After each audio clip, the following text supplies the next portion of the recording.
الاساس وبيخش السجن ازودها عليه؟ يبقى كلام غير منافس. الحاجه الثانيه اللي فيها عدم دستوريه، شركات التامين نفسها بتكون ذات المخصصات لمقابله ذات الاخطار، لان احنا في شركه التامين بتقابل خطر، فممكن البلد تتحرق، ده الناس تولع، الناس تجري، مش كده، بيوت تقع، الكلام من ده بيعمل. انا ما خضعتش مخصصات شركات تامين، طب اخضع مخصصات البنوك ليه؟ طب البنوك مخصصاتها ما بتشتغلش الا بقرار من البنك المركزي، علشان البنك ما يفلسش وياخد من راس ماله. ازاي؟ يبقى دي ما خضعاش، لان هنا الناس دي كانت لا تعلم. الحاجه الثانيه نقول بقى، هو فرض تاني ضرايب 20% على الاموال المحوله من مصر. كلام عبقري ومحترم، بس نساله هنا، تعالى يا بيه، ما هو انت لما تيجي يا بيه تعمل مشروع للضرايب لازم اجيب ناس بتوع ضرايب بيفهموا. جميع الاموال اللي خارجه من مصر لا، انا خد الاموال انهي نتاج الارباح على المشروعات اللي شغاله للاجانب، وهو بيحول ارباحه بره اخده. طب لو انا النهارده شركه سياحه او جمعيه بتطلع حج وعمره، باخد من حضرتك 10000 جنيه عشان تطلع الحج او العمره، انا بدفع منهم 7 للراجل اللي في السعوديه مقابل الاقامه، مقابل النقل، مقابل الشعائر، مش كده برضه؟ بدفع له ال7. لما انا ازود عليهم ضريبه 20% معناها ايه؟ ان انا هزيد عليا تكلفه الحج. في عبقريه؟ لا مش كده؟ يبقى انت زودت التكاليف على دولت.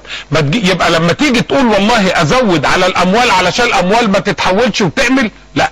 هل عشان كده يمكن الدكتور هشام رامز محافظ البنك المركزي بيقول انه اعترض وانه يعيد طرح المساله على مجلس الشورى؟ ده اكيد، ده اكيد. طيب المليار جنيه وزاره خزانه. طيب وزاره خزانه يعني ايه باختصار شديد؟ في فرق ما بين الوديعه اللي الدوله بتاخدها من دوله اخرى، دي تخش وفقا لودائع البنك المركزي والحساب عليها، وفي فرق ما بين القرض اللي ياخدوه، وفي فرق بين السندات. السندات تطرحها وزاره الماليه بضمان اصول الدوله بالكامل، عشان يبقى الكلام واضح.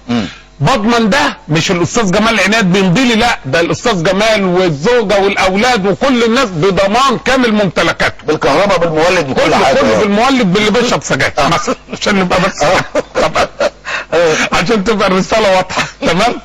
يبقى انا بضمن، الحكومه بتضمن السندات ديت. اولا السندات بتطلع حاجتين، يا داخليه يا خارجيه. داخليه يعني الحكومه بتستلف من اللي جوه، من حصالات ولادها، حصالات ولادها اللي هي البنوك. الدين الداخلي وصل في مصر النهارده 1365 مليار جنيه مصري. هو كان كام؟ 1100 مليار. فزاد 200 مليار يعني 265 مليار 10 اشهر. ده داخلي منا فينا يعني، مننا بناخد من حصالات عيالنا. ده بناخد من المستقبل، من حصالات عيالنا. نقول بقى تاني، طب ده صح ولا غلط؟ الحكومه هتسدده، بس السؤال فلوس البنوك معموله عشان الحكومه تقترضها؟ لا، لان الحكومه بتقترضها تقوم راميها في البير اللي هو عجز الموازنه. طب الفلوس لو موجوده في البنك، هيجي يقرض الاستاذ جمال لما يجي يعمل مشروع، يوم الاستاذ جمال لما يعمل مشروع يعين 2 3، صلاح لما يعمل مشروع يعين 2 3، يبقى انا ولدت فرص عمل موجوده، مش كده؟ يبقى انا زودت انتاج، قللت الاستيراد بتاعي. الحكومه بتاخد الفلوس دي ترميها في البير بتاعها، يبقى ده غلط. زادت المديونيه الخارجيه اللي موجوده من 34 مليار النهارده 44 مليار دولار. فتره قد ايه؟ 10 اشهر في 10 مليار. يعني مليار دولار كل شهر، يعني ربع مليار كل اسبوع. يعني نقوم من النوم ربع مليار 250 ولا كام بيبقى؟ ربع مليار 250 مليون دولار كل اسبوع، بمعنى 250 مليون جنيه مصري كل يوم، حتى يوم الجمعه اللي احنا نايمين فيه او بنقوم على صلاه الجمعه، بنقوم متاخر شويه يعني يوم الجمعه برضه ندفع 250 مليون جنيه مصري. طب ايه هنجيب فلوسه منين؟ مش هتعرف تجيبها، ده لسه تاني بقى. لما يخش بقيه القروض على القرض بتاع الصندوق على قرض قطر، قيمه المديونيه بتاعت حضرتك الخارجيه 50 مليار دولار في 11 شهر. لن تستطيع ان تتحمل الخزانه العامه للدوله والموازنه العامه للدوله اعباء هذه المديونيه. امال هنعمل ايه يعني؟ لبسنا في الحيط؟ بعد الحيط بمحطه. اللي هو بيبقى اسمه الحيط بمحطه، اللي هو يخش جوه الحيط بقى. انا بكلم حضرتك جد. الناس بس مش واخده بالها.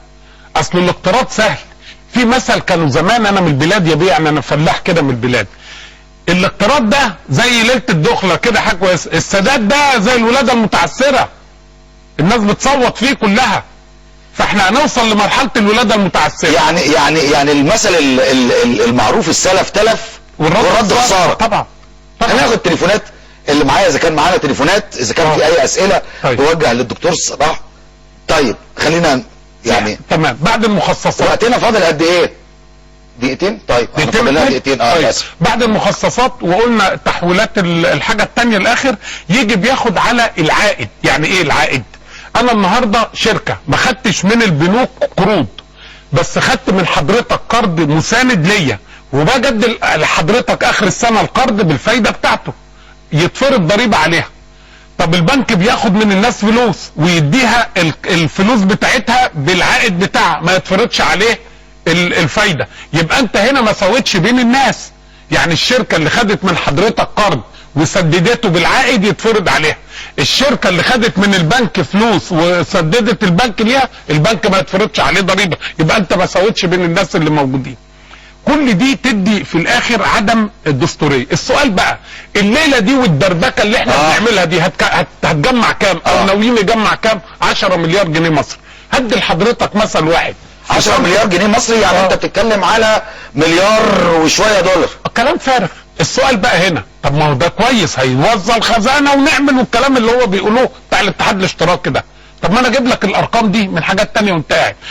وزاره الصحه حاليا في الموازنه العامه للدوله في حاجه اسمها موازنه ديوان عام الوزاره. ديوان عام الوزاره يعني ما ينفقه الوزير والناس اللي موجودين ال 265 موظف في الوزاره، كان 378 مليون جنيه قيمه مرتباتهم وقيمه ما ينفق على الوزاره من عربيات. لو انا عاوز اروق الناس دي كلها وكل واحد يجيب عربيه ويجيب مراجيح ويجيب بلالين وزي الفل، ال 378 مليون يوصلوا قد ايه؟ كانوا تلت مليار، يوصلوا نص مليار، يوصلوا مليار، يوصلوا 2، يوصلوا 3، يوصلوا 5. ازود الرقم ده اللي يدفع مكافآت للناس وهيص واجيب بلالين بيهم من 378 ناس كل يوم الصبح ب 8 مليار بياكلوا من ابو شقره ب 8 كل يوم في وزاره. الوزير واللي معاه كلهم من ابو شقره على حساب الوزاره. طبعا ازود يا بيه الرقم ده من 378 مليون ل 8 مليار، 265 موظف. ده اصلا 387 مليون، ده كتير جدا يعني. يا بيه خليهم زي ما لا، يزودهم لنص مليار، ل 500 مليون، ازودهم ل 8 مليار. طب ما توفر من دول، يبقى انت جبت وفرت لده. هدي لحضرتك مثل تاني، في قرار كان المهندس رشيد عمله سنه 2007. بالمناسبه المهندس رشيد اترفض تظلمه في التصرف في امواله. سنة 2007 طلع قرار هنا لما يجي نستورد من الصين تطلع شهادة الاكيو لينا اللي موجودة اللي بيستورد من الصين، والحاجة دي داخلة مصر. مفروض اللي يعينها مين؟ المصريين ولا الصينيين؟ المبدأ يقول ايه؟ المصريين. هو قال لك لا، الصينيين يعينوها ويدونا الشهادة. الشهادة دي ب$1000 على اي شحنة، سواء كانت الشحنة ب$100 او بمليار. القصة دي بتجمع للصين 1.8 مليار دولار سنويا، بتجمع لتركيا 2.2 مليار دولار سنويا من قيمة المصريين. نقول نلغي الكلام ده والمصريين هم اللي يراجعوا الحاجة، علشان دي داخلة عندنا، ما ياخدشليش نفايات السلع والخدمات اللي موجودة. صح؟ توفر لمصر القصة دي وتريح بالك والناس تعيش يعني ادفع واخد بضائع مضروبة. طبعا، لان هو بيديك شهاده. عارف انت كان زمان يركب الاتوبيس اللي هو بتوع البوليس ويقول له ابونيه ويقوم داخل كده، مش كده؟ وهو ده احنا عاملين ابونيه. يجي من الصين جايب سلع نفايات السلع ويقوم معدي بيها ويقول لك انا ابونيه ما عدا الاكيو. بقى انا اجيب الخواجه الصيني يكشف هناك ويديني ورقه وياخد مني الفلوس. ايه الكلام الفارغ ده؟ ده دليل المواطن في الايام اللي جايه دي قدامه ايه؟ يلبس في الحيطه، ربنا يوفقه.